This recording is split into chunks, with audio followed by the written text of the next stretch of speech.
welcome to my channel, guys, and I hope you're loving it. Hi everybody, welcome back to my channel. Okay, so today, let's see if y'all can see this.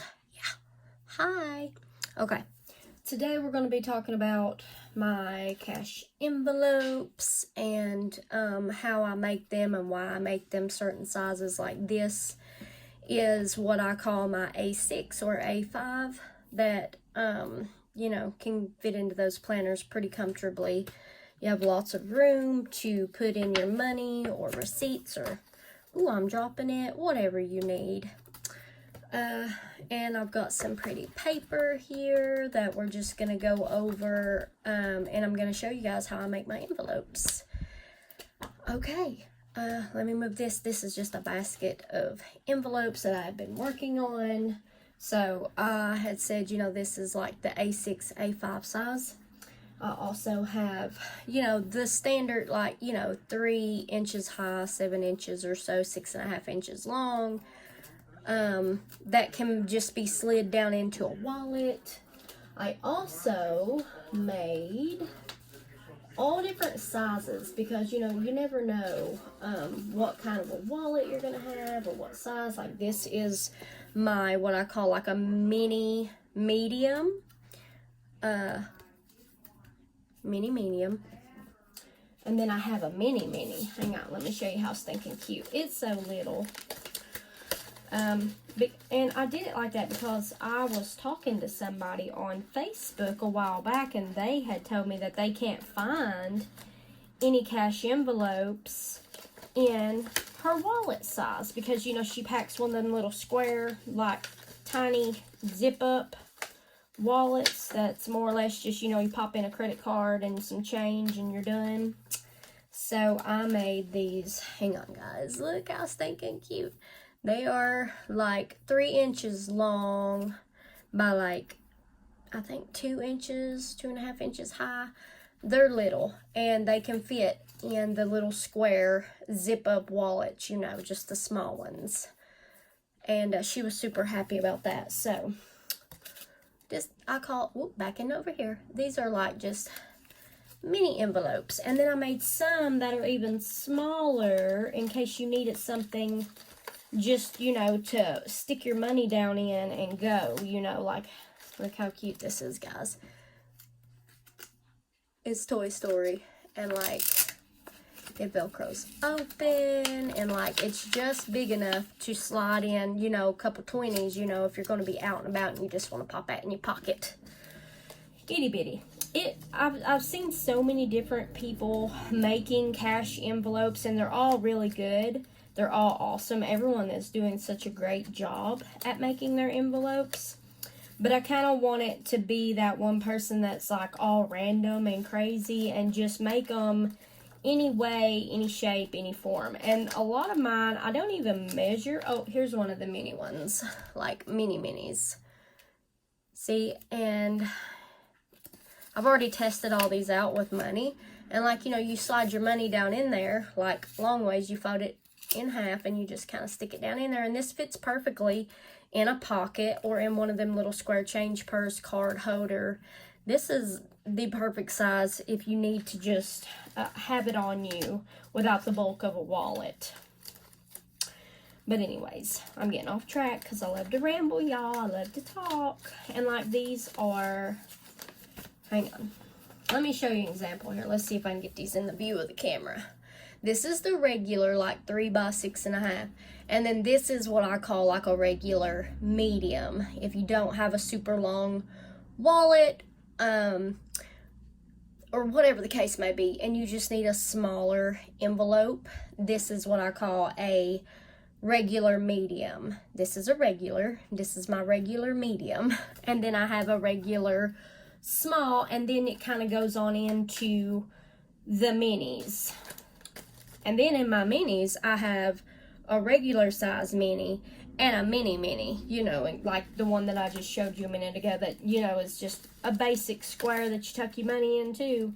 You never know. I just want it to be that one crazy person that just says, you know what if somebody needs just a little square? Probably never will, but I have them on hand if anyone might want one. Okay, back to my video. I really am going to try today not to make this super long, super weird. We're going to grab one of these pretty pieces of paper, and I guess I'm just going to use the butterflies because they're here on top. And I hope that you guys will be able to see what I'm doing in my camera. Let me just slide my... These laminators, y'all, they stink. This yeah, you can see that good. Perfect. This laminator, whew, when it first... It's not too bad now, but when it first powers up, it has got a smell. I don't know. I guess it's just the machine heating up, but it's not pleasant. All right, you always want to make sure that your print, whatever you're using, is upward. Or take that back. We're going to do it this way. Yeah, that makes more sense. Okay. And what I do, I take my paper and I make sure that the corner of the paper is on the corner of this paper. If you guys notice, when you laminate something, there is this little barrier that goes around, and you want to make sure that the actual paper corner, not the barrier of the lamination, is on your corner over here. Okay. So that everything kind of, if you're going like for the same size envelope, you always just kind of want to make sure that that's there. And when you have your corners lined up and your edges lined up, you can mark it with a pen, pencil, whatever. I wouldn't suggest using any kind of marker because it will bleed through. And then you'll be left with this weird, mark on your paper. So, this is an erasable pen, so if I do mess up, I can always, fix it. Always just kind of trace it out.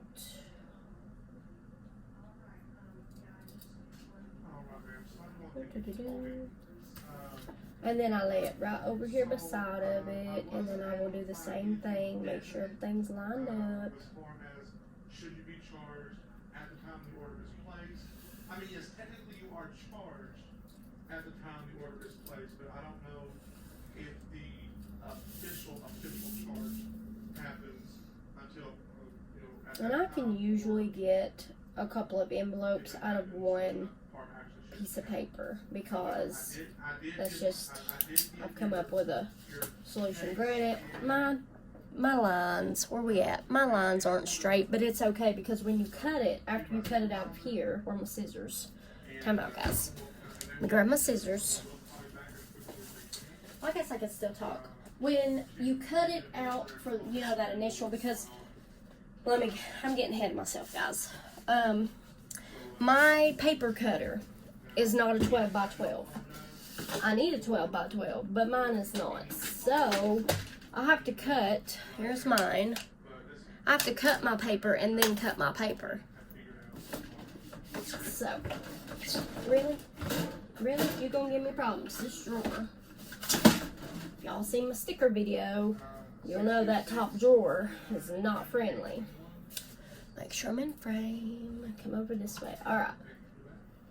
So, now, like I said, the envelope that I traced had already been laminated, so there's going to be a bit of an edge on it, and that's okay because I'm going to end up cutting it down just a little bit when I actually go to cut it, so it's no big deal. That way, you also get a buffer. If your hand is shaky, or if you miscalculate or draw on the wrong spot and you cut it and it's still, crazy, that really helps. Then you got a buffer and you can trim it down.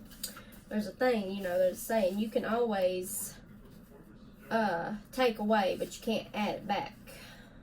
So, always just something to think about. And when you're folding it, I always kind of take my scissors.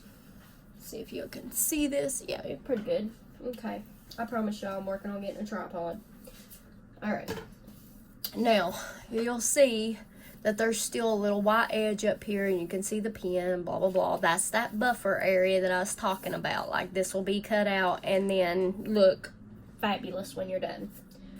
So, this is our A6 and A5. I have a little hole puncher that works, both rings. Okay. now that is cut, what I do, I will just take this long piece of paper here and I'm going to fold it straight over. And this makes the, this will make 2 medium regular medium size. Y'all, I don't know what to call it, so I just come up with my own terms. This to me makes 2 of my medium regular ones, and I'll show you how you get 2 out of that instead of one big, you know, large one there. And you're going to take your scissors and you're going to cut right along the edge. Even if you got to take it up a bit, that's fine.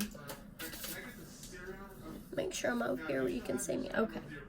Let me move my pen out the way. And what I do with this, I will take it and I will fold one side over to the crease where I initially had folded it. And do that. And then I take this side and I do the exact same thing. I will fold it over to the crease, making sure that my edges are straight. Sometimes I get them, sometimes I don't. Okay. Now, you cut down the center there and you have 2 medium-sized envelopes. See how cute that is? Okay, so, and then for this last little piece of paper, again, I'm just going to fold this in half and it makes one of the mini ones. You know, just a small mini one, so that you don't you're not wasting the 12 by 12 piece of paper. And some of my people, you know, they talk about this little black line here, and it's optional. I will explain to people that, you know, I typically try not to waste anything, so if they're not okay with the black line, I'll just go ahead and cut it off. It's no big deal. Some people don't mind it. Other people that have talked to me about envelopes do mind it, and that's okay. Everyone's different, so, you know, you just chop it off and it's still plenty big enough to slide your money in. That's a pretty good sized envelope. You know, my hands, I do have small hands, but they're not like tiny, so I mean, you can kind of see that's a good size envelope. So there you have it. One 12 by 12 piece of paper gets you 1, 2, 3, 4 envelopes. And or you can cut it in your own way, but I like to make different sizes so that people have an option. You know, this is the A6, A5 type wider, larger envelope. If you're like me and you like to keep receipts and things and, you know, double stuff your wallet, there you go. This makes a smaller, more wallet friendly, you know, regular zippy wallet size that you can tuck your money in. And then you have the pocket mini that's just if you need to run in a store and you won't want to pack your purse or a big wallet with you, you know, tuck your license and some money in here and go. Like, there you go. You got it. Alright guys, I'm going to laminate this one for you because I don't want this to be super long, and then I'll cut it out and show you guys how I do that. And now that we're on the topic of lamination, I'll go ahead and tell you guys, if you don't have a laminator, it's completely fine. You don't even need a laminator. Like, I learned years back that, you know, packaging tape is pretty much the consistency of lamination sheets, you know, the thin, cheap ones.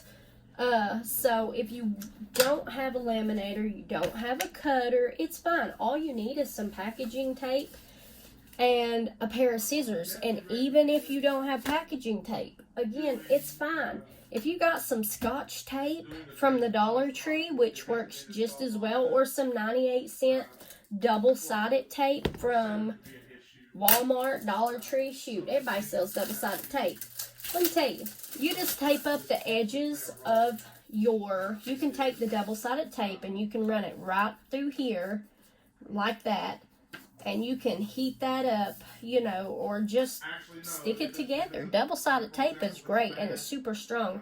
I once accidentally got my finger stuck on some double-sided tape, and it would not come off hardly. I mean, it really has some power. So if you don't have a laminator, or you don't want to spend money on these laminating sheets and a laminator and a cutter, please, it's so much better and cheaper, especially if you're just doing it for yourself and you just want to, you know, have a couple of nice envelopes.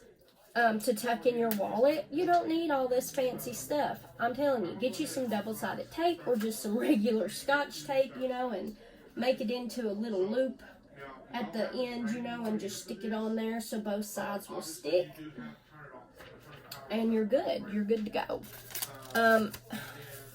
My friend, well, my niece, she recently decided that she wanted to try saving some money with the cash envelope system, so I did make her a binder.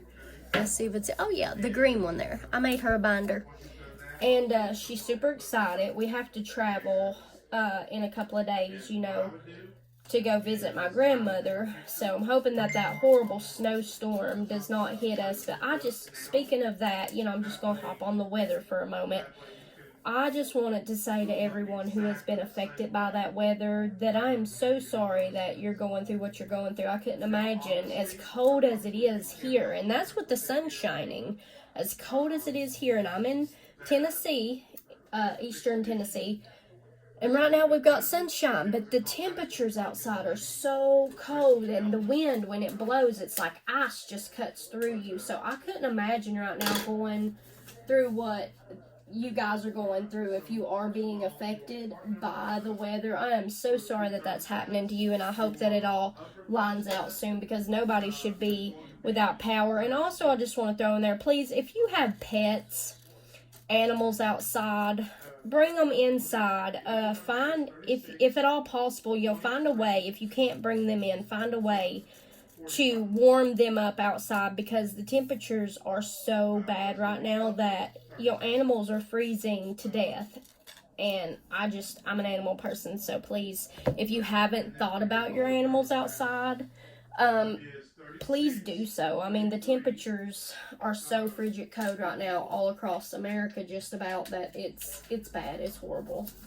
So I just wanted to say to you guys that I hope that you're staying warm and that you can find a way to stay warm with your families, and I hope that your power gets back on really soon. So just wanted to say that. It's awful. I couldn't imagine. I couldn't. Okay. They're saying that possibly tonight, that where I'm at is supposed to be getting a bad snowstorm, that the storm is moving this way. I'm hoping that it passes us over, but if it doesn't, then, you know, we'll just make the best of it. We will bundle up in some warm clothes, we'll have blankets, we'll do what we can to stay warm. But I wanted to say how sorry I was that everyone's having to go through that, because it's not pleasant. I've been in that situation before where our power had been out for like a week due to an ice storm when my daughter was a baby, and it was bad. We were one of the fortunate ones there when I lived in Kentucky at the time that had power, like the lines hadn't froze over where we were. So all of my friends and family had came and like stayed at our home. And so I had like 15 people at my house sleeping on the floor, and like we were, you know, trying to conserve our energy and stay as warm as we could. So, you know, if you know somebody that's struggling and is having power issues, and you happen to be fortunate enough to have a generator or a kerosene heater or some propane, you know, try to help out your neighbors and friends the best you can, if you can. If you're blessed enough, you should try to help. Okay, guys, enough about doom and gloom on the weather. So once you get your envelopes cut, sorry, got off track a little bit. Once you get your envelopes cut, you can place them in your laminate sheet if you're using a laminator. And I always run mine through a couple of times just to make sure that all of the seals are, you know, good and tight. And this is optional. You can leave space here at the end. Let's see if I'm in camera view. Yes, you can leave a space here at the end to put your holes in, or you can even hole punch right in the bottom of this, because your envelope is large enough that if you hole punch in it, it's not going to affect you putting anything in it, you know, like money, whatever. Like, it'll still fit in your binder nicely, and the extra hole being punched at the bottom of the actual envelope is not going to affect the envelope and its usage. So that's a good thing. Let me see here. Even on some of the thinner ones, let's see here.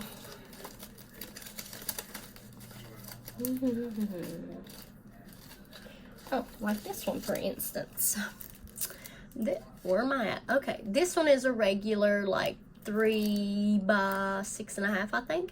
And I A6 punched this for my binder when I was testing out different envelopes and what I liked or whatever. And even with this small of an envelope with the holes actually in the envelope, it didn't affect me putting money in here. Like, my money still went all the way down, even with the rings, you know, through the envelope. So it just, you gotta kind of, you know, work with it.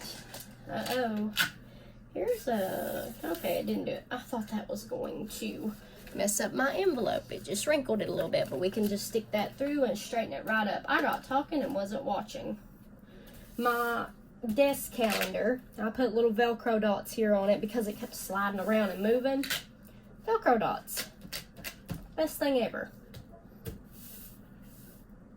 I can place my desk calendar and I don't have to worry about it moving around. Okay, now once this comes out, we'll move this to the side and then I will show you how I use my cutter. I mean, which it's basically how most, probably every human being with a cutter uses it. It's the same. But if you don't have a cutter, you can always use scissors. It's no big deal. You use what you have. You don't have to invest a lot of money into this. Or if you don't want to make your own, I mean, people on Etsy, eBay, Facebook, everybody's selling these right now because, you know, everybody's trying to save money because of this pandemic. So it's a big deal right now. So if you don't have the time or the want or any way to make your own, just, you know, these sell for, like, I'm selling mine for 75 cents. So, you know, I've seen them on there for $1.85. One lady, I think, at one point had hers on sale for 50 cents. Mine's 75 cents.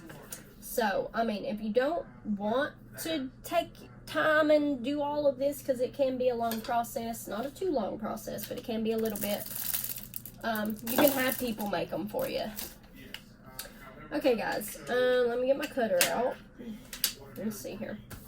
I have to cut my paper. I explained that my cutter is not a 12 by 12, so my 12 by 12 paper doesn't fit in it. Alright, I'm going to leave a little bit of space here at the bottom for some holes because that's how, you know, I'm actually in the process of making some for my niece.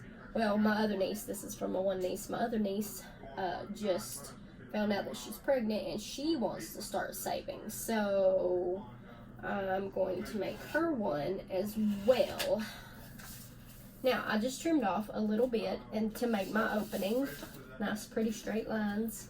And then you can go around with your scissors or your cutter and come out. I don't know, if you've never done this before, I don't know if you can see it. There is like you see that little thin layer right up against the edge of the envelope? That is an air bubble. If you cut through that air bubble, it's gonna open up your envelope on the side. So just cut right to it, but not to your paper. Leave a space because if you hit that seal, it's gonna open up. I messed that up so many times when I started making these. I was like, what did I do wrong? You don't cut the seal. Because if you cut that seal, then you're gonna have to relaminate it. So I leave a little bit of lamination right on the edge like that. Not too much, just a little bit, so I know that I ain't hitting that seal. And the cutting part is really quick and fun. Just make sure that you have it lined up before you make your cut, because if you cut too much, you're gonna mess it up.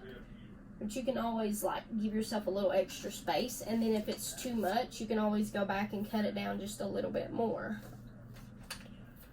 And like I said, I'm gonna leave space for my holes, so I'm gonna back this up some. Make sure it's nice and straight. Okay. Boom.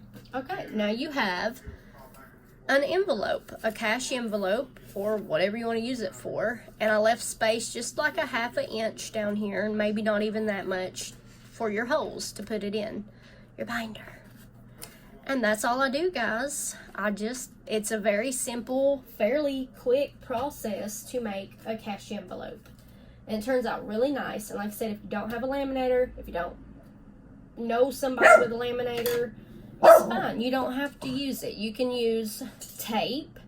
Oh, you can use a glue stick. Glue stick works really well. I apologize for my dog barking in the background. Maddox, chill.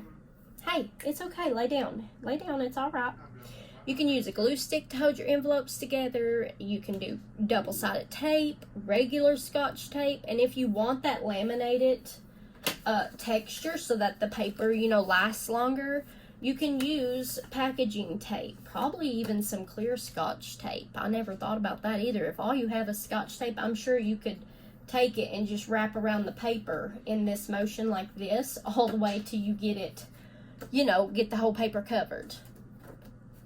And these, you can put trackers on them, or you can just have a separate tracker. Like some of my envelopes, I include trackers on them.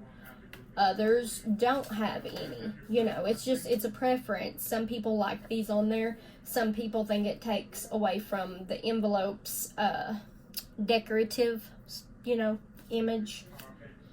So, yeah.